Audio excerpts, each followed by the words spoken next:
अस्सलाम वालेकुम, मैं हूं शाहजेब खानजादा। ब्रॉडशीट की कहानी में एक और किरदार सामने आ गया है जिस पर इल्जाम लगाया गया है कि उसने भी ब्रॉडशीट के मामले में पैसा बनाने की कोशिश की। और यह किरदार कोई और नहीं बल्कि बरतानवी अखबार डेली मेल के सहाफ़ी डेविड रोज हैं, जिन्होंने जुलाई 2019 में शहबाज शरीफ के खिलाफ मनी लॉन्ड्रिंग के इल्जाम पर स्टोरी की और यह मामला बरतानवी अदालत में है।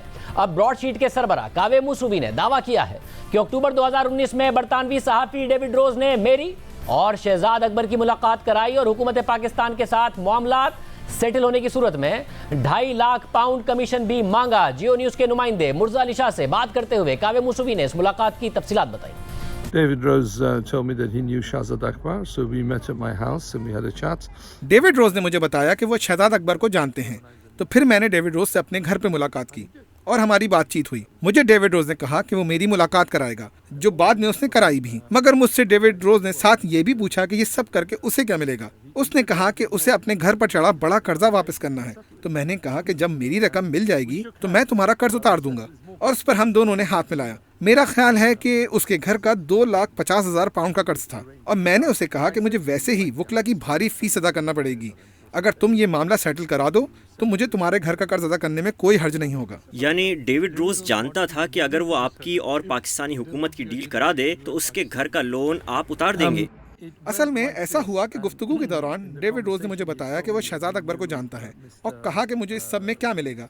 तो मैंने उससे पूछा तुम्हें क्या चाहिए, तो उसने कहा मेरे घर पर बड़ा मॉर्गेज लोन है। तो मैंने कहा ठीक है, अगर मुझे रकम मिल गई तो मैं उसके कमीशन के तौर पे उसके कर्ज की रकम अदा कर दूंगा। यानी डेविड रोज को कमीशन चाहिए था। बिल्कुल, डेविड रोज को कमीशन चाहिए था जो उसके घर पर चढ़े कर्ज की अदायगी की सूरत में होता। यानी वो चाहता था कि डील हो जाए तो उसे 2,50,000 पाउंड अदा किए जाएं। हाँ तकरीबन, वरना मुझे उनके घर पर कर्ज की रकम कैसे पता होती अगर डेविड रोज ने खुद मुझे ना बताई होती। उसने बताई थी। तो फिर आपकी और शहजाद अकबर की पहली मुलाकात कब और कहाँ हुई? In October 2019, अक्टूबर 2019 में हमारी रॉयल गार्डन होटल में मुलाकात हुई, और फिर बात ज्यादा आगे नहीं बढ़ सकी। फिर एक और दोस्त के जरिए एक और मुलाकात हुई, मगर उसमें भी बात आगे नहीं बढ़ सकी। जब रॉयल गार्डन होटल में आपकी मुलाकात हुई तो क्या डेविड रोज भी वहाँ था? जी बिल्कुल, डेविड रोज और शहजाद अकबर के साथ एक और वकील भी था। हम 4 लोग थे उस मुलाकात में। तो डेविड रोज ने क्या मीटिंग में कोई राय दी, कोई बात की? he gave some formulas. हाँ, डेविड रोज ने कुछ फार्मूले दिए कि कैसे मुस्तकबिल में काम किया जा सकता है, मगर मैंने कहा बिल्कुल, मगर इस मामले को पहले सेटल करें। उन्होंने कोशिश की, मगर जब कोई हल नहीं निकला तो डेविड रोज अपने टेक्स्ट मैसेजेस और ईमेल्स में मेरे साथ बहुत जारहाना हो गए। आपको उनकी तरफ से मुझे किए गए टेक्स्ट मैसेजेस देखने चाहिए, वो बहुत गैर मामूली हैं। पहले किसने राब्ता किया था, आपने या डेविड रोज ने? असल में ये हुआ कि डेविड रोज ने मुझसे कहा कि पाकिस्तानी हुकूमत को आपके साथ मामला सेटल करना चाहिए। तो मैंने कहा करना है तो आपके जरिए क्यों आ रहे हैं, वो मुझसे बराह रास्त राब्ता कर सकते हैं। तो डेविड रोज ने कहा कि वो पहले एतमाद की फजा कायम करना चाहते हैं। डेविड रोज ने कहा मैं आपकी शहजाद अकबर से मीटिंग करा देता हूँ, मगर उससे मुझे क्या मिलेगा। तो मैंने पूछा तुम्हें क्या चाहिए। तो डेविड रोज ने कहा कि मेरे घर का बड़ा कर्जा है। तो मैंने कहा ठीक है, मैं अदा कर दूंगा। कितना है? तो डेविड रोज ने कहा तकरीबन 2,50,000 पाउंड।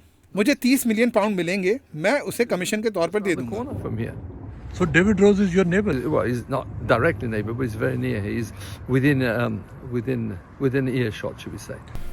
और फिर खुद डेविड रोज ने भी इस मुलाकात की तस्दीक की है। उन्होंने ट्वीट किया है कि मैंने शहजाद अकबर और कावे मूसूवी के दरमियान अक्टूबर 2019 में एक मुलाकात का इंतजाम किया। इस मुलाकात के हवाले से अफवाहें गर्दिश कर रही हैं। इस मुलाकात में ब्रॉडशीट के पाकिस्तान के साथ तनाज़े पर बात हुई थी। डेविड रोज ने मजीद लिखा कि मैं कावे मूसूवी को 2003 से जानता हूं। यह मामला उस वक्त शुरू हुआ जब उन्होंने अपने घर में मुझसे मुलाकात की और इस मुलाकात में पाकिस्तान के साथ कानूनी कार्रवाई के बारे में बताया, और कावे मूसूवी ने मुझसे शहजाद अकबर से मुलाकात का इंतजाम करने का कहा। डेविड रोज ने मजीद लिखा कि मैं शहजाद अकबर को भी काफ़ी अरसे से जानता हूं, इसलिए मैंने इस पर आमादगी जाहिर कर दी। मैं सिर्फ अपने दोस्त को फ़ायदा पहुंचाना चाहता था। हालांकि कावे मूसूवी ने मुझे 2 दफ़ा कहा कि अगर उनकी सेटलमेंट हुई तो वो मुझे कमीशन देंगे। डेविड रोज ने मजीद लिखा कि पहले मुझे लगा कि कावे मूसूवी मजाक कर रहे हैं, मगर जब उन्होंने मैसेज के जरिए अपनी ऑफर दोहराई तो मैंने उन्हें ज़बानी तौर पर कह दिया कि मैं उनकी पेशकश कबूल नहीं कर सकता। डेविड रोज ने वाजे किया कि ना मैंने कभी पैसों का कहा और ना ही इस मुलाकात के हवाले से मैंने कोई पेमेंट वसूल की। डेविड रोज ने लिखा कि अब मुझसे कुछ पाकिस्तानी सहाफ़ियों ने इस हवाले से रब्ता किया है, कोई शुबा ना रहे, इसलिए मैं इस बात की तस्दीक करता हूं कि मैंने कावे मूसूवी के कहने पर शहजाद अकबर के साथ मुलाकात का इंतजाम कराया, मगर मैं ये वाजे कर दूं कि मैं उसके लिए पैसों की अदायगी नहीं चाहता था। इस मुलाकात में कोई सेटलमेंट नहीं हुई, उसके बाद मेरी मजीद कोई इन्वॉल्वमेंट नहीं रही। डेविड रोज ने तस्लीम किया कि उन्होंने मुलाकात कराई, मगर उन्होंने किसी भी कमीशन मांगने की तरदीद की। मगर इस मुलाकात की तफसीलात सामने आने के बाद कई सवालात उठ गए हैं, और ये सवाल इस हवाले से अहम है क्योंकि डेविड रोज ने 14 जुलाई 2019 को शहबाज शरीफ और उनके खानदान के हवाले से तफसीली रिपोर्ट शाया की थी, जिसमें उन्होंने शहबाज शरीफ और उनके खानदान पर मनी लॉन्ड्रिंग का इल्ज़ाम लगाया। इस हवाले से मनी लॉन्ड्रिंग में मुलविस कई अफराद के इंटरव्यूज़ भी किए, जिनमें पाकिस्तानी जेल में गिरफ्तार 2 मुल्जिमान आफ्ताब महमूद और शाहिद रफीक के इंटरव्यूज़ भी ज़ेर हिरासत ही किए। इसके अलावा रिपोर्ट में तफ्तीशकारों का भी हवाला दिया गया। जब डेली मेल की ये रिपोर्ट सामने आई तो उस वक्त नून लीग ने इल्ज़ाम लगा दिया कि इस रिपोर्ट के पीछे शहजाद अकबर का हाथ है, और शहबाज शरीफ ने डेविड रोज के साथ साथ शहजाद अकबर और इमरान खान के खिलाफ कानूनी कार्रवाई का ऐलान कर दिया। और अब डेली मेल के खिलाफ ये मामला बरतानवी अदालत में है, मगर ब्रॉडशीट के मामले में अब तक जितनी भी तफसीलात सामने आई हैं वो हैरान कुन है। एक के बाद एक किरदार सामने आ रहा है जिसने इस पूरे मामले में पैसे बनाने की कोशिश की। पहले जनरल मलिक का नाम सामने आया, जिनके बारे में कावे मूसवी ने दावा किया कि उन्होंने पाकिस्तान के साथ $1 अरब की रिकवरी की सूरत में अपना कट मांगा। फिर एक और किरदार जफर अली क्यूसी सामने आया। जफर अली क्यूसी ने दावा किया कि कावे मूसवी ने उन्हें सेटलमेंट के बदले में $20 लाख की पेशकश की, मगर वज़ीर आज़म पाकिस्तान इमरान खान ने कहा कि जफर अली क्यूसी अपना कमीशन चाहते थे। इसी तरह कावे मूसवी ने दावा किया कि 2012 में अंजुम डार नामी शख्स ने उनसे मुलाकात की और खुद को नवाज शरीफ का भांजा बताकर $25 मिलियन की पेशकश की और कहा कि आप नवाज शरीफ के खिलाफ तहकीकात से पीछे हट जाएं। फिर कावे मूसवी ने कहा कि यह इल्जाम है, हम कभी नवाज शरीफ के बुकला से नहीं मिले, सिर्फ उस शख्स से मिले जिसने खुद को उनके भतीजे के तौर पर जाहिर किया और हमारे सामने मुबैना तौर पर नवाज शरीफ को कॉल की, उर्दू में बात की, और मुझे उर्दू नहीं आती। अब कावे मूसवी ने डेविड रोज के हवाले से दावा कर दिया है कि उन्होंने भी कमीशन मांगा। डेविड रोज ने मुलाकात की तो तस्दीक की है, मगर यह भी वाज़ेह किया है कि उन्होंने इस हवाले से किसी से कोई पैसे नहीं मांगे। इस पूरी सूरत हाल पर बात करेंगे। हमारे साथ वज़ीर आज़म के मुशीर बराए एहतसाब शहजाद अकबर साहब मौजूद हैं। शहजाद अकबर साहब, बहुत शुक्रिया हमें ज्वाइन करने के लिए। शहजाद अकबर साहब, 2 मुलाकातें कावे मूसवी से हुई, ये तो आप पहले ही बता चुके हैं, हमारे प्रोग्राम में भी बता चुके हैं, मगर ये मुलाकात डेविड रोज के जरिए हुई। फिर पहली मुलाकात में डेविड रोज मौजूद भी थे, अपना इनपुट भी दे रहे थे। फिर कावे मूसवी कह रहे हैं कि उन्होंने अपना मॉर्गेज सेटल करने के लिए £2,50,000 भी मांगे कि मेरा इसमें क्या हिस्सा होगा। आप समझते हैं कावे मूसवी एक क्रेडिबल आदमी है? जितने दावे कर रहे हैं उनमें वजन है, या आपके ख्याल में बिल्कुल क्रेडिबल आदमी नहीं है, गलत बयानी करते हैं? जी शुक्रिया शाहजेब। देखिए, वो क्रेडिबल हैं या नहीं हैं इसका तो मैं कोई खातर खा जवाब नहीं दे सकता, क्योंकि उनको मैं कुछ ज़्यादा तो नहीं जानता कि उनके करैक्टर के ऊपर कोई कमेंट करूं। लेकिन 2 चीज़ें बड़ी अहम हैं जो आज जो स्टोरी आई है इसके ऊपर क्लियर करना, और बड़ा अच्छा है आपने अपने इंट्रो में भी वो क्लियर कर दिया है, अभी आपने सवाल में भी क्लियर कर दिया है कि जो मेरी 2 मुलाकातें कावे मूसवी से हुई थी वो ऑलरेडी पहले ही मैं आपके शो में भी बता चुका हूँ। डॉन की स्टोरी भी पब्लिश हो चुकी है। एक ये केंसिंगटन में हुई थी, दूसरी चेल्सी में हुई थी, और बिल्कुल पहली मुलाकात जो थी वो डेविड रोज ही के तवस्सुत से हुई थी, क्योंकि जैसे डेविड रोज ने भी शायद कहा है या कावे ने कहा है कि उनका ये था कि सेटलमेंट। अच्छा, ये यहाँ पे थोड़ा सा मैं ये क्लियर करना चाहता हूँ, ये कावे साहब का अभी आपने इंटरव्यू चलाया, उन्होंने खुद ही फरमा दिया कि अक्टूबर 2019 में हमारी पहली मुलाकात हुई। अच्छा, उस वक्त तक मुलाकात का देखिए जो मकसद है, इनको ऑलरेडी अवार्ड तो इनको हो चुका था, हुकूमत पाकिस्तान ने इनको पैसे देने थे और हमारी अपील्स भी खारिज हो चुकी थी। अभी पेमेंट का इशू था, तो हमारे मिलने का मकसद या मेरे उनसे मिलने का मकसद तो बिल्कुल वाज़ेह था कि हम जो पेमेंट्स थी उसको रीनेगोशिएट करना चाह रहे थे कि किसी सूरत हमें वो कम पैसे देने पड़े जितनी लायबिलिटी रेज की गई है।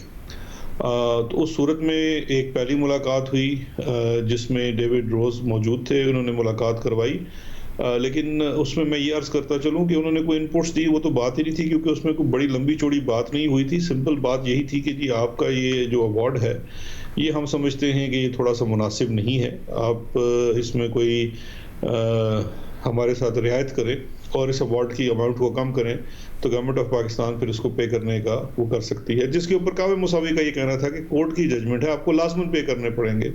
तो इस बात के ऊपर हमारी मुलाकात ख़त्म हो गई। दोबारा एक और मेरे बड़े पुराने कोलीग हैं, ह्यूमन राइट्स लॉयर हैं क्लाइव स्टैफर्ड स्मिथ, उनके तवस्सुत से, क्योंकि ये कावे को भी जानते हैं, तो उनके तवस्सुत से चेल्सी में मुलाकात हुई। वहाँ पे भी हमारा मुद्दा यही था और वो मुलाकात भी इसी बात पे ख़त्म होगी कि कावे कोई दूसरी बात सुनने को तैयार नहीं था और उसकी जितने वो वाजिब अदा रकम थी वो कहता था कि वो पूरी वसूल करनी है।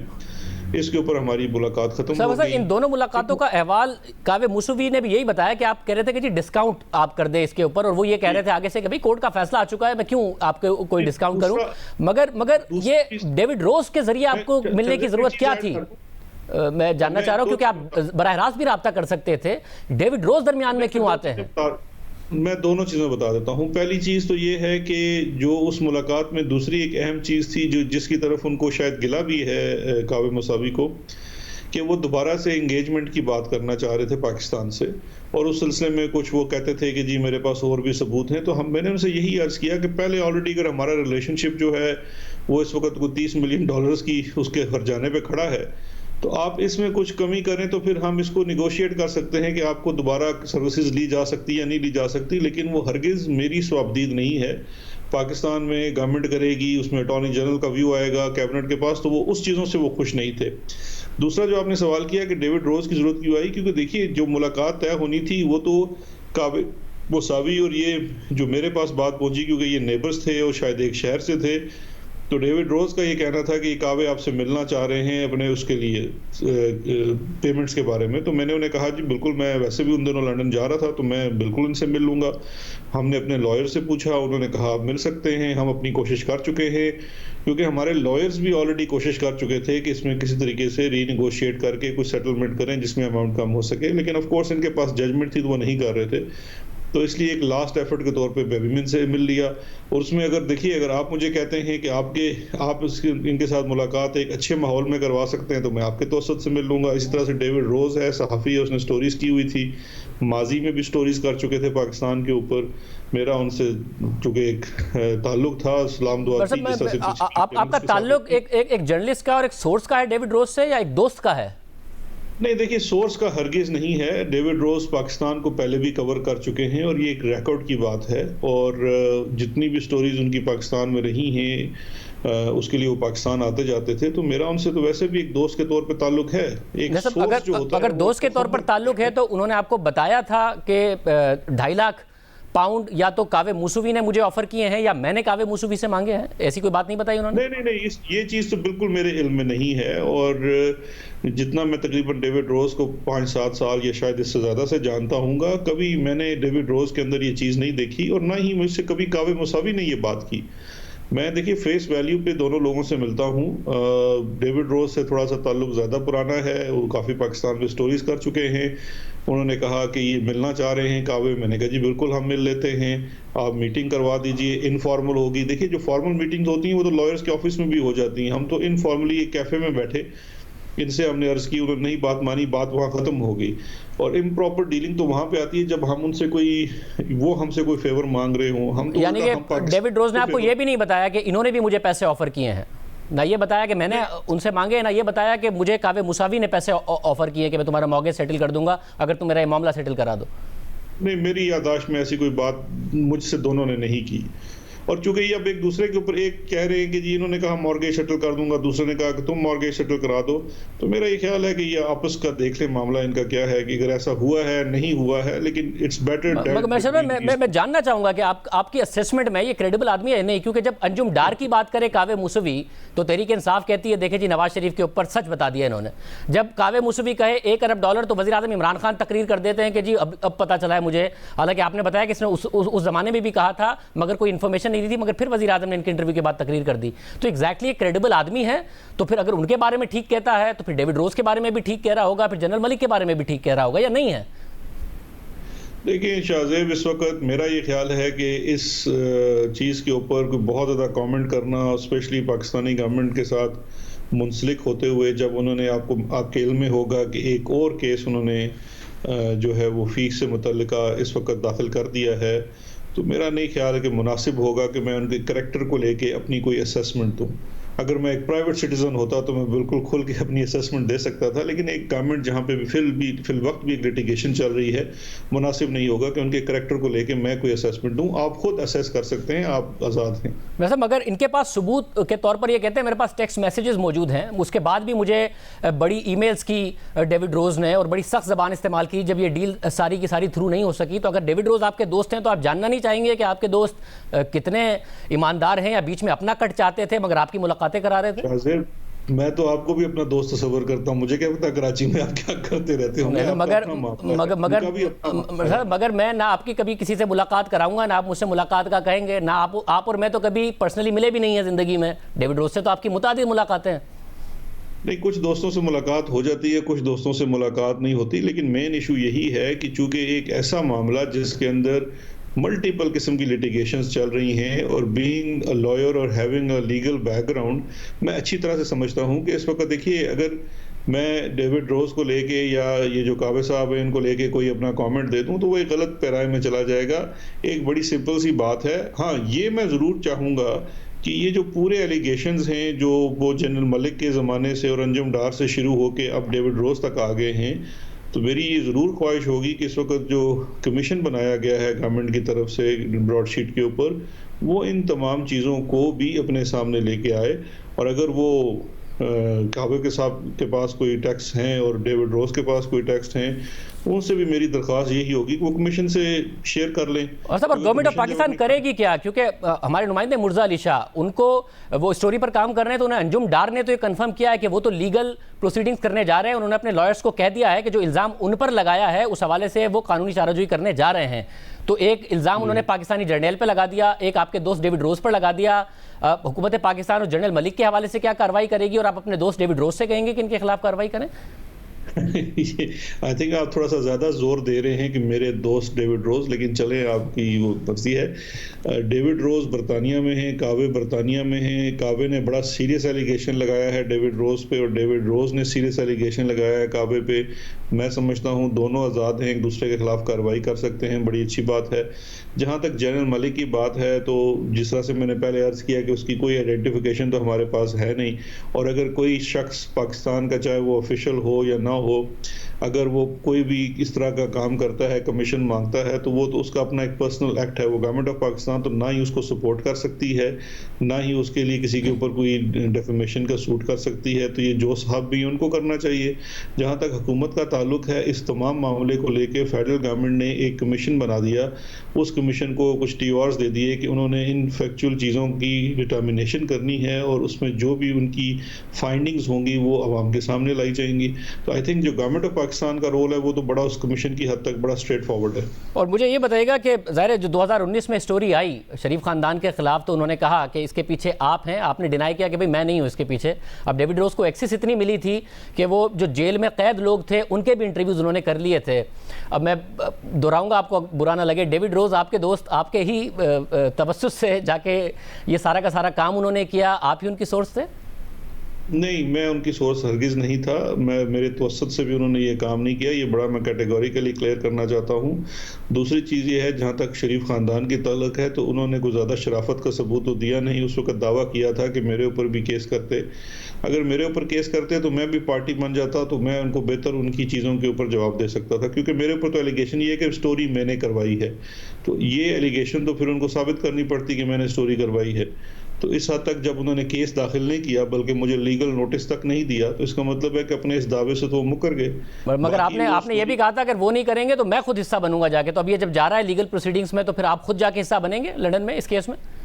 देखिए, मैं तो खुद उनको सबूत दूंगा ना। देखिए, अगर अभी तो ये मीनिंग हेयरिंग खत्म हुई है। मीनिंग हेयरिंग के बाद अभी ट्रायल की स्टेज आनी है, तो मुझसे जो जितनी चीज़ों का अगर वो सबूत मांगेंगे, क्योंकि उस स्टोरी के अंदर जितनी भी चीज़ें आई थी, मैं ये समझता हूँ, जितना मैंने इस केस को देखा है, सारे शवाहिद मौजूद हैं। 58 वॉल्यूम का जो रेफरेंस इस वक्त दाखिल हुआ है शहबाज शरीफ साहब का, उसमें तो इस स्टोरी से कई ज़्यादा चीज़ें सामने आई हुई हैं। तो बिल्कुल वो पेश की जा सकती हैं बरतानवी अदालत के अंदर। मेरा नहीं ख्याल कि जब ट्रायल की स्टेज के ऊपर, क्योंकि मैं तो ये एक पब्लिक ऑफर है कि चाहे वो इनके डेली मेल के लॉयर्स भी चाहें तो हम मुझे विटनेस के तौर पे बुला लें, मैं विटनेस के तौर पे जाने के लिए तैयार हूँ। तो आपने ये कहा है अपने दोस्त डेविड रोज से? जी, मेरे दोस्त से आज शाहजेब आप मेरा बहुत सख्त दोस्त बना के छोड़ेंगे। काफिया मिल रहा है, वो अच्छा लग रहा है बोलना, डेविड रोज आपके दोस्त। दोस्ती से शाहजेब किसी से इनकार नहीं करता। देखिए, दोस्ती तो हर शख्स से होनी चाहिए। मैं तो शहबाज शरीफ साहब को भी चाचू कहता हूँ, वो नहीं मानते मुझे भतीजा। उन्हें आप मरियम का चाचू कहते हैं, अपना चाचू नहीं कहते? नहीं, मैं अपना भी कहता हूँ। बुजुर्ग हैं, बड़ी उम्र के हैं, लेकिन देखिए बात ये है कि ये जो लीगल इस तरह के मैटर्स होते हैं, जब एक शख्स दूसरे के खिलाफ कोई इल्ज़ाम लगा देता है, तो बेहतर ये है कि वो दोनों एक दूसरे के इल्ज़ाम का जवाब भी दें। और अगर एक समझता है कि दूसरा गलत इल्ज़ाम लगा रहा है, तो उसके पास जो भी कानूनी चाराजोई है वो खुद करे। मुझे या किसी तीसरी पार्टी को बीच में नहीं आना चाहिए, क्योंकि हम उस चीज़ में प्रिवी नहीं है। जिस चीज़ को वो फरमा रहे हैं उससे वो मेरे नॉलेज में नहीं है, तो मुझे उस पर कॉमेंट भी इस तरह से ज़्यादा नहीं करना चाहिए। वैसे बिल्कुल आखिर में मुझे ये बताइएगा, आपको आज तक पता चला, क्योंकि तकरीबन 2 साल होने को हैं कि डेविड रोज पाकिस्तान आए, तहवील में जो लोग थे उनसे मिलिए आप, क्योंकि मुशीर दाखिला भी बने, किसने कराया था ये सारा काम अगर आप नहीं थे? नहीं, मैं इतना इंक्विजिटिव नहीं था जितने आप इंक्विजिटिव हैं। मैंने तो स्टोरी के ऊपर फोकस किया। अगर आप थोड़ा सा उस स्टोरी को देख ले लीजिए कि जो डेली मेल की स्टोरी थी, अब मुझे एक बात बताइए, डेविड रोज ने 3 साल पहले शायद, जिस वक्त पनामा ट्रायल चल रहा था, तो पेंट हाउस पायरेट्स के नाम से इससे भी ज्यादा डैमिंग स्टोरी की है शरीफ खानदान के ऊपर।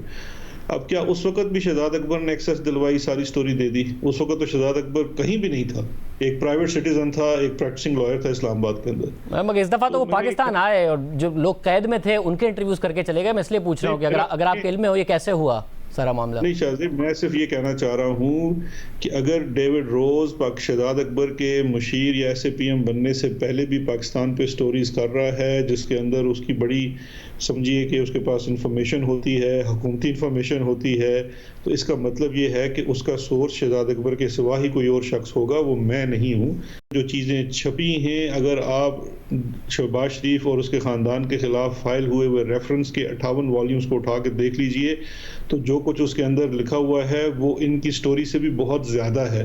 तो अगर वो उस चीज़ से ही, उस मटेरियल से ही, जो कि अब पब्लिक डॉक्यूमेंट है, उससे हेल्प लेना चाहें तो वो बिल्कुल केस जीत सकते हैं। बहुत शुक्रिया, शहजाद अकबर साहब हमारे साथ मौजूद थे। प्रोग्राम में एक ब्रेक शामिल करते हैं, एक और आम खबर बात करेंगे। हमें साथ रहिए।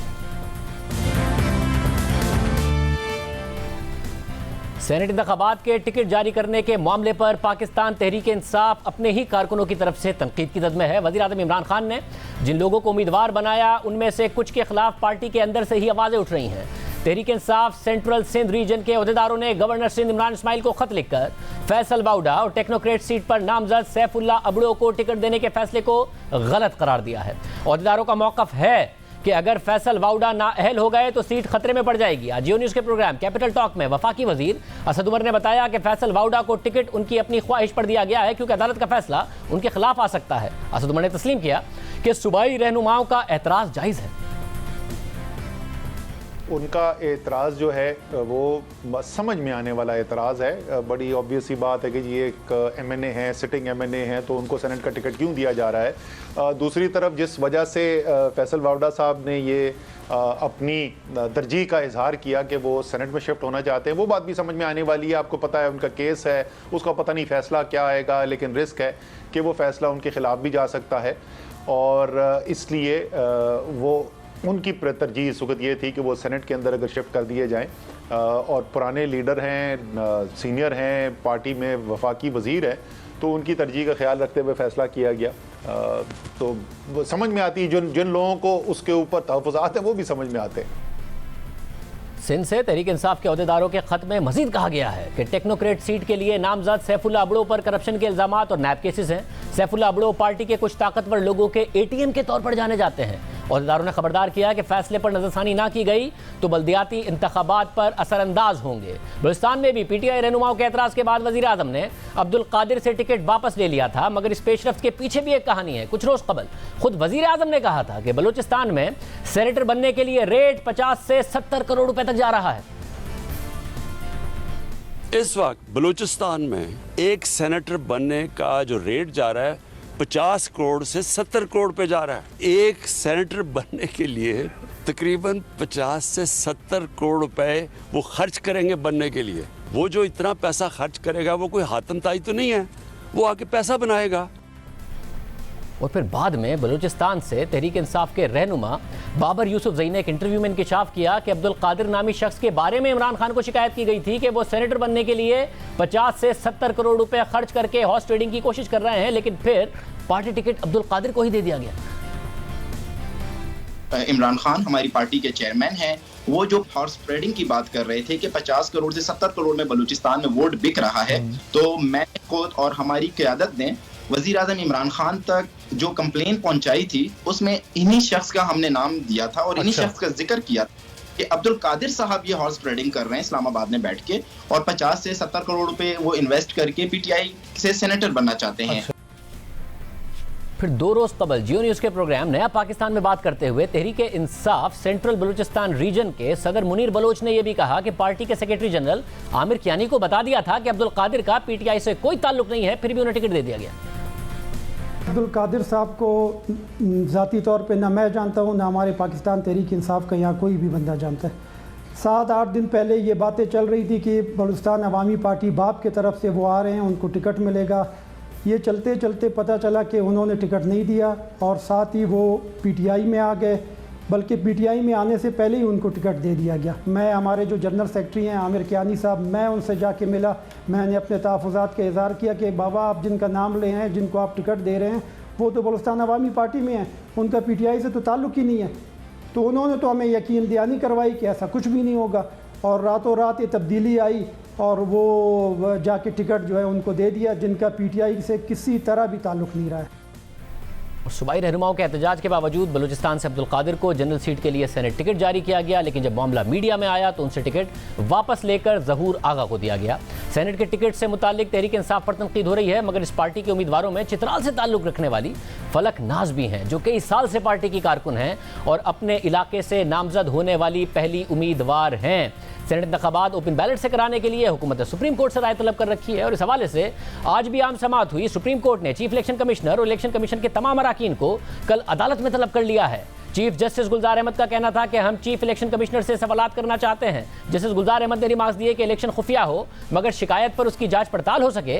जस्टिस एजाजुल हसन ने रिमार्क्स दिए कि करप्ट प्रैक्टिस की रोकथाम इलेक्शन कमीशन की आईनी जिम्मेदारी है। जस्टिस याया आफरीदी का कहना था कि आम इंतखाबात सीक्रेट बैलेट से होते हैं, लेकिन काउंटर फाइल्स होती हैं, जब तनाज़ा होता है तो काउंटर फाइल्स ली जा सकती हैं। वकील इलेक्शन कमीशन का कहना था कि आइन के आर्टिकल 218 के मुताबिक करप्ट प्रैक्टिस को रोकने का तरीकाकार दिया गया है। जस्टिस एजाजुल हसन ने कहा कि आप कहेंगे कि सीक्रेट बैलेट है और हमारे हाथ बंधे हुए हैं। इस सारी सूरत पर बात करेंगे वफाकी वज़ीर इत्तलात शिबली फराज से। शिबली फराज साहब बहुत शुक्रिया। शिबली फराज साहब, सबसे पहले वज़ीर आज़म ने ही कहा कि 50 से 70 करोड़ का रेट चल रहा है। उन्होंने ही कहा कि मैं पार्टी के कारकुनों को टिकट दूंगा, और ज़ाहिर है बहुत सारे ऐसे कारकुन हैं, आप भी जिनमें शामिल हैं, जिन्हें टिकट दिए भी गए हैं, मगर खुद तहरीक इंसाफ ही के लोग इल्ज़ाम लगा रहे हैं कि 50 से 70 करोड़ वाली शिकायत तो हमने ही की थी, कियानी साहब को भी बताया था, उसी को टिकट दे दिया। अब सिंध से 2018 में जो पीपल्स पार्टी का टिकट चाहते थे मगर फिर आज़ाद खड़े हुए, उन्हें टिकट दे दिया। ये क्या हो रहा है कि तहरीक इंसाफ जो इल्ज़ाम दूसरों पर लगा रही थी वो अपने रहनुमा आप पर लगा रहे हैं? नहीं जी, देखें, पहली बात तो ये है कि जो भी हुआ अब्दुल कादिर के सिलसिले में, इससे ये जाहिर होता है कि प्राइम मिनिस्टर साहब बजाय इसके कि वो किसी बगैर अपनी पार्टी के जो वर्कर्स हैं उनकी बात को रद्द कर रहे हैं, उन्होंने उनकी राय को अहमियत दी और उनको इस बारे में उनको उनकी जो ग्रीवेंसेस थी उनको एड्रेस किया। अब मेरा ख्याल है कि ये तो एक काबिल सताइश बात है कि जिसमें एक अगर आपसे कोई ऐसी सिचुएशन हो जिसमें कि लोग खुश नहीं हैं या आपके जो वर्कर हैं वो उससे खुश नहीं है, तो ये मेरा ख्याल है वाहिद पार्टी है जिसमें कि जो प्राइम मिनिस्टर हैं, चेयरमैन ऑफ द पार्टी भी हैं, वो अपनी उसको राय को मुकद्दम रखते हुए वो अपने फैसले को तब्दील कर देते हैं। साहब, ये इसलिए हुआ या फिर इसलिए कि पार्टी के रहनुमा मुकम्मल तौर पर खुलकर सामने आ गए और वाजे हो गया था कि अगर इनको टिकट दिया जिनको दिया गया है तो वो जीत वैसे भी नहीं पाएंगे, इतनी ज्यादा नाराजगी तो सामने आ गई थी? नहीं, देखिए शाहजेब, ये मेरा ख्याल है कि हमें इन जो भी इस किस्म की चीजें जो कि मुस्बत हों उसको हमें पॉजिटिवली देखना चाहिए, और हम इसको पॉजिटिवली देखते हैं कि इससे यही जाहिर होता है कि चेयरमैन पार्टी का किस कदर कितने सेंसिटिव है, उनके जो वर्कर्स की जो ओपिनियन है, उनकी जो फीडबैक है। वरना तो ये ऐसी भी सिचुएशन होती हैं जिसमें कि बिल्कुल लोग इग्नोर कर जाते हैं और लोग अपने उस पर खड़े रहते हैं, लेकिन दिस शोज के हाउ इम्पोर्टेंट अपने वर्कर्स की आवाज है चेयरमैन की नजर में। सर, फिर जो सिंध से वर्कर्स की आवाज है, क्या उस पर भी नजरसानी की जा रही है कि उसको भी देखा जाए? देखें, मेरा ख्याल है कि अगर वो कन्विंस हों कि उनकी पार्टी इससे नाखुश है तो आई एम श्योर कि वो इसके बारे में भी कोई फैसला करेंगे। वैसा मगर इस वक्त पार्टी में डिबेट क्या हो रही है कि ये हतमी हो गया है मामला, या ये डर है कि ऐसा ना हो कि फिर एमपीएस वोट ही ना दें? नहीं जी, देखें, ऐसी बात नहीं है। प्राइम मिनिस्टर साहब के साथ जो भी डिसएग्रीमेंट्स हो वो अपनी जगह पर, अगर उनकी कोई फैसले से, लेकिन एंड ऑफ द डे लोग प्राइम मिनिस्टर साहब की बात को मानते हैं और उसको ऑनर करते हैं, इसमें कोई शक नहीं है। और ये देखें, ये सिलसिले चलते रहते हैं पार्टीज में। इलेक्शन में आपको पता है कि सीटें बहुत कम होती हैं और कैंडिडेट्स और ख्वाहिशमंद बहुत होते हैं। इसमें हमेशा किसी को भी आप देंगे तो वो उसमें ये जरूर होगा कि जी मुझे क्यों नहीं मिला, हमें क्यों नहीं मिला, इसको क्यों नहीं मिला। तो ये मैं इसको एक नॉर्मल मगर शिबली साहब आपके ऊपर भी तो कोई एतराज करे ना कि शिबली फराज को क्यों दिया, कोई एतराज नहीं कर रहा है। मगर अबड़ो साहब जो 2018 में आज़ाद लड़े थे, पीपल्स पार्टी का टिकट चाहते थे, या अब्दुल कादिर साहब जो कुछ अर्से एक दिन पहले ही टिकट मिलने से पहले हुआ कि जी वो पार्टी में शामिल हुए, तो फिर कारकुन उस पर आवाज़ उठा रहे हैं, वरना बहुत सारे सीनियर रहनुमाओं को भी आपने टिकट दिया है, कोई आवाज़ नहीं उठा रहा। देखें, मैं आपको एक बात जरूर बताऊं कि देखें, प्राइम मिनिस्टर साहब ने अपनी बड़ी मेहनत के साथ ये पार्टी बनाई है और वो कोई ऐसा काम नहीं करेंगे जिसमें कि उनके पार्टी के वर्कर्स उनसे उनका जो है तो उनकी राय को ना अहमियत दी जाए। आई एम श्योर जिस तरह के हमने बलूचिस्तान का देखा है कि उन्होंने किस तरह से अपनी वर्कर्स की आवाज पे उन्होंने एक सिचुएशन को उसको चेंज किया, इसी तरह अगर जरूरत पड़े तो प्राइम मिनिस्टर इस बात पे कोई अटल नहीं है, उनके लिए ज्यादा अहम उनकी पार्टी के वर्कर्स हैं, उनकी पार्टी की लीडरशिप है। जाहिर है कि जो लीडर्स होते हैं वो भी उनकी भी कंट्रीब्यूशन होती है।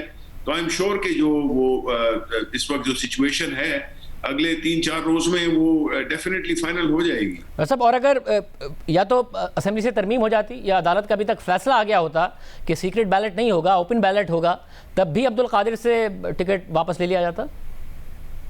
आई एम श्योर बिकॉज बात सीक्रेट की या उसकी बात नहीं है। देखिए, पहली बात तो ये कि ये सबसे अहम इस बात को भी उजागर करना चाहिए हमारे मीडिया के दोस्त, और आप करते भी रहे हैं, कि जो पर्पस है, जो प्राइम मिनिस्टर साहब जिस मौकफ के लिए इतने कोशिशें कर रहे हैं, हमारी पार्टी इतनी कोशिशें कर रही है कि जब तक आपकी सिस्टम में ट्रांसपेरेंसी नहीं आएगी तो इस किस्म के वाकयात होते रहेंगे और वो जेन्युइन लोग जो कि पैसे नहीं लगा सकते वो जो है तो नहीं आगे आ सकते। तो इसमें तो हमें सपोर्ट करना चाहिए, हमारी पूरी कौम को, पॉलिटिकल पार्टीज को, मीडिया को, जितने भी लोग हैं। बहुत शुक्रिया। हमारे साथ शिबली फराज साहब मौजूद थे। प्रोग्राम में ब्रेक शामिल करते हैं। एक दिलचस्प चॉइस है और वो है यूसुफ रज़ा गिलानी साहब की। और अब हुकूमत ये कह रही है कि देखना चाहती है PDM कि तहरीक अदम एतमाद हो सकती है या नहीं हो सकती है, इसलिए यूसुफ रज़ा गिलानी साहब को सामने लाया गया है। पीपल्स पार्टी से पूछेंगे कि उनके लिए बड़ा चैलेंज होगा ये, एक ब्रेक के बाद। सेनेट इंतखाबात का सबसे बड़ा मुकाबला वफाकी दारुल हुकूमत इस्लामाबाद में होगा, जहां PDM के मुश्तरका उम्मीदवार यूसुफ रज़ा गिलानी तहरीक इंसाफ के टिकट होल्डर अब्दुल हफीज शेख का मुकाबला करेंगे। कौमी असम्बली का ऐवान दोनों में से किसी एक उम्मीदवार का इंतखाब करेगा। जहां हुकुमरान इत्तेहाद को बरतरी हासिल है, तहरीक इंसाफ और इत्तेहादी 180 नशिस्तों के साथ अक्सरियत में है, जबकि अपोजिशन जमातों के पास 159 नशिस्तें हैं। पीपल्स पार्टी ने साबिक वजीर आजम और साबिक स्पीकर कौमी असम्बली यूसुफ रज़ा गिलानी को मैदान में उतारा है, जिनकी PDM में शामिल तमाम जमातों ने तायद की है। नशिस्तों के एतबार से देखा जाए तो अब्दुल हफीज शेख को अक्सरियत की हिमायत मिलनी चाहिए। इत्तेहादी भी इस वक्त तहरीक इंसाफ के साथ नजर आ रहे हैं। तो क्या पीपल्स पार्टी के सामने PDM को तहरीक अदम एतमाद पर मनाने के लिए पहला चैलेंज यूसुफ रज़ा गिलानी को जितवाना है, और अभी अदालत ने फैसला करना है कि इंतखाब सीक्रेट बैलेट के जरिए होगा या नहीं। पीपल्स पार्टी के रहनुमा कमरुज़्ज़मा कायरा साहब हमारे साथ मौजूद हैं। कायरा साहब बहुत शुक्रिया। कायरा साहब, ये आपके लिए इम्तिहान नहीं है, हालांकि नून लीग के पास ज़्यादा MNAs हैं, मगर यूसुफ गिलानी साहब को खड़ा किया गया, जाहिर है वो सीनियर सियासतदान भी हैं, कि अगर वो हार जाते हैं तो आप कह सकेंगे PDM को कि तहरीक अदम एतमाद करो, जब सीक्रेट बैलेट में अगर वो नहीं जीत पाए?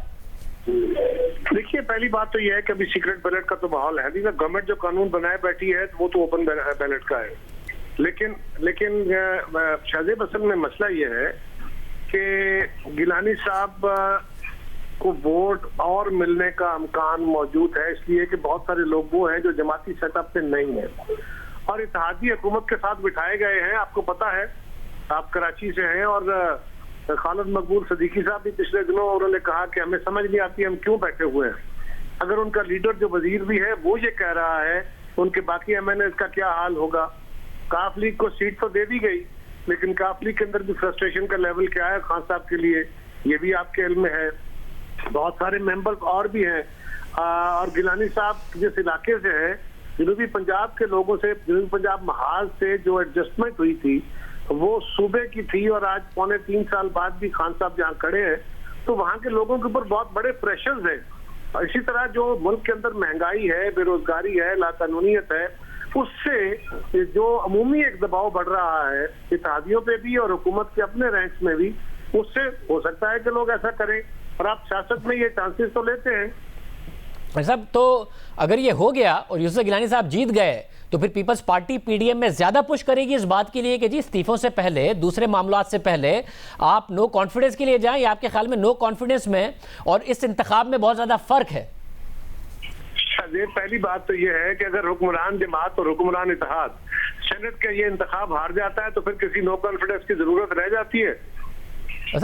पॉलिटिकल पॉइंट स्कोरिंग के लिए और ऑप्टिक्स के लिए तो आप ठीक कह रहे हैं, मगर जो हकीकी मायनों में तो बहरहाल वजीर आजम रहेंगे। एक्चुअली तो यही होगा कि वो लीगली एक प्रोसेस करना पड़ेगा, लेकिन अगर सीक्रेट बैलेट में ऐसा हो जाता है तो लोग सामने खड़े होकर क्यों नहीं कहेंगे? ये तो लोग इनसे तंग हैं, लोग इनसे मुकम्मल तौर पे नाला हैं, इनके अपने अंदर बड़े बड़े क्रैक्स मौजूद हैं और वो क्रैक्स पिछले दिनों भी बहुत वाजे हुए, लेकिन अगर कोई धक्का लगता है तो उसके बाद वो क्रैक्स और वाजे हो जाएंगे और लोगों को जब ये पता चल जाए कि हुकूमतें जाने वाली हैं तो शायद बड़े बड़े जो तनावर लोग नजर आ रहे होते हैं वो भी लड़ते हुए अपनी जगह छोड़ जाते हैं। तो ये तो हमने देखे हुए बहुत सारे मैदान है। और कायरा साहब, अगर गिलानी साहब कामयाब नहीं हुए तो बहरहाल पीडीएम के अंदर आप कह पाएंगे कि जी अब हमें नो कॉन्फिडेंस के लिए जाना चाहिए। अगर सीक्रेट बैलेट होता है और उसमें भी वो नहीं कामयाब होते तो आपको पता है कि फिर एक तहरीक अदम एतमाद तो और ज्यादा मुश्किल काम है। देखिए, ये बात आपकी लॉजिकली दुरुस्त है। हम ये कह रहे हैं कि हम अपने दोस्तों को कायल करेंगे इस बात पे। अगर हमने अदम एतमाद की तहरीक में जाना है और ओपनली जाना है तो हमारे साथ तो ओपन लोग खड़े होंगे तो जाएंगे ना। तो उसके लिए पहले माहौल क्रिएट होगा। ये हो सकता है आपको और मुझे और पाकिस्तान को ये भी एक सरप्राइज ही मिले कि वो माहौल जिसकी हम बातें कर रहे हैं हमें यही नजर आ जाए और अदम एतमाद तक जाने की जरूरत ही ना आए। हो सकता है खान साहब फिर भी जिद करें तो अदम एतमाद करनी ही पड़े, लेकिन हो सकता है उसके बगैर ही काम चल जाए। बहुत शुक्रिया। कमरुज़्ज़मा कायरा साहब हमारे साथ मौजूद थे। मौक़िफ़ आपने सुना। प्रोग्राम में एक ब्रेक शामिल करते हैं, एक और अहम और मजबूत खबर पर बात करेंगे।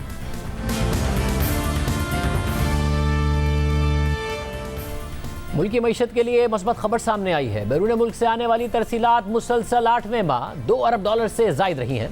आज स्टेट बैंक की जानिब से रवां साल जनवरी में तरसीलात ज़र के आदाद शुमार जारी किए गए, जिसके मुताबिक जनवरी में $2.3 अरब की तरसीलात ज़र पाकिस्तान आई, जो गुज़िश्ता साल जनवरी के मुकाबले में 19% ज़्यादा है। मुसलसल 8वें महीने तरसीलात ज़र में इजाफे पर वज़ीर आज़म इमरान खान का कहना है कि बैरून मुल्क मुक़ीम पाकिस्तानियों की जानिब से भेजी गई तरसीलात ज़र जनवरी में $2.27 अरब रहीं, जो गुज़िश्ता साल जनवरी से 19% ज़्यादा और मुसलसल 8वें महीने $2 अरब से ज़ायद रहीं।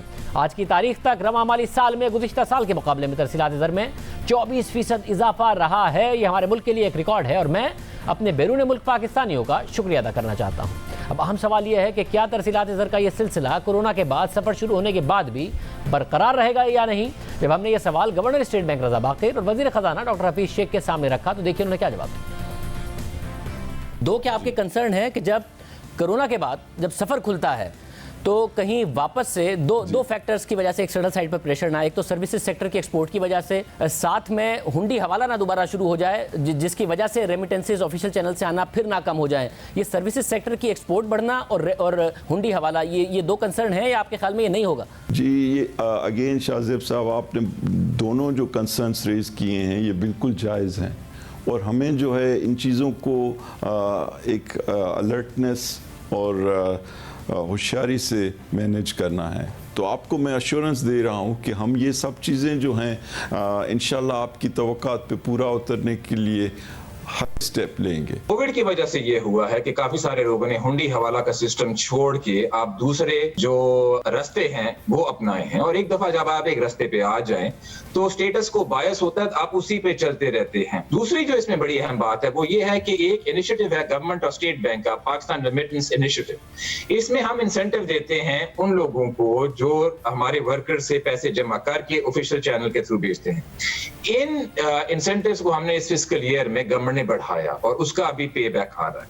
तीसरी चीज वो है रोशन डिजिटल अकाउंट जो हमने लॉन्च किए थे, जिन्होंने पहली दफा ये मुमकिन किया है कि डिजिटली ऑन बोर्ड हम कर सकते हैं ओवरसीज पाकिस्तानीज को, और जो रफ्तार इसमें आने की है वो बढ़ रही है। इन ऑफिशियल और अच्छे चैनल्स के थ्रू जो पैसा आएगा वो और भी ज्यादा आएगा। क्या दीजिए। अल्लाह हाफ़िज़।